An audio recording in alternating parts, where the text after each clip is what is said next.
আমাদের দয়াময়ী মুখ্যমন্ত্রী মাননীয়া মমতা বন্দ্যোপাধ্যায় প্যারা টিচারদের মাইনে 1,000 টাকা বাড়িয়েছেন। সরি, দুঃখিত, মাইনে নয়, প্যারা টিচাররা মাইনে পায় না, তারা ভাতা পায়। ভাতা 1,000 টাকা বাড়িয়েছে। তারপর স্বাভাবিকভাবেই তারা আন্দোলন করছে। আজকে যখন আন্দোলন দেখছিলাম তখন মমতা বন্দ্যোপাধ্যায়ের পুরনো ভিডিওর কথা মনে পড়লো। আগে সে ভিডিওটা আপনারা একটু দেখে নিন। 60,000-এর মতো এই প্যারা টিচার আছেন, 5 বছরের বেশি তারা কাজও করেছেন, কিন্তু বেতন বৈষম্য হবে কেন? আমরা বলছি আমরা এই দুটো ভিত্তি নেওয়ার পক্ষের লোক নই। আমরা বলছি 6 পে কমিশনের অনুকরণে স্টেট গভর্নমেন্ট এমপ্লয়িজও মাইনে পাক। যদি জিনিসপত্রের দাম বেড়ে, যে দাম সেন্ট্রাল গভর্নমেন্ট এমপ্লয়িজদের যে দামে জিনিস কিনতে হচ্ছে, আপনাকেও সে দামে কিনতে হচ্ছে। কারণ তারা যদি ফ্যাসিলিটিসটা পান, আপনি কেন পাবেন না? আপনাদের টিএ বলুন, ইনক্রিমেন্ট বলুন, স্যালারি বলুন, দীর্ঘদিন কোন রিফর্ম পর্যন্ত করা হয়নি। এমনকি নো অ্যাডমিনিস্ট্রেটিভ রিফর্ম অলসো বরং চালিয়ে যান।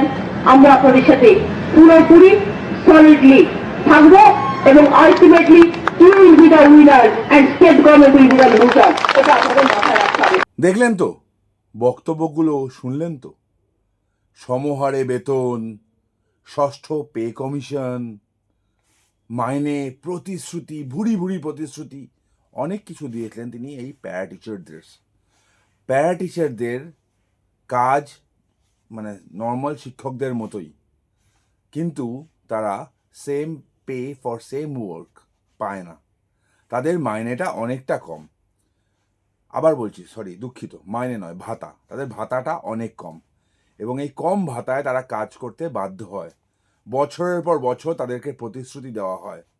শুধু প্যারা টিচার কেন বলবো, সব ক্ষেত্রেই তাই। সিভিকদের ক্ষেত্রেও তাই।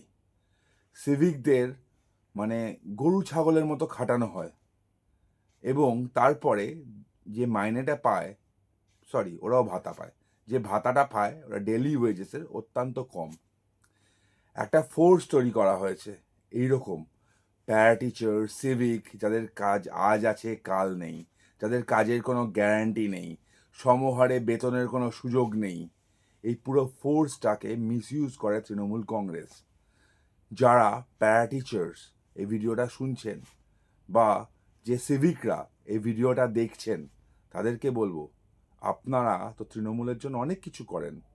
তৃণমূল আপনাদের জন্য কি করলো ভেবে দেখবেন একটু।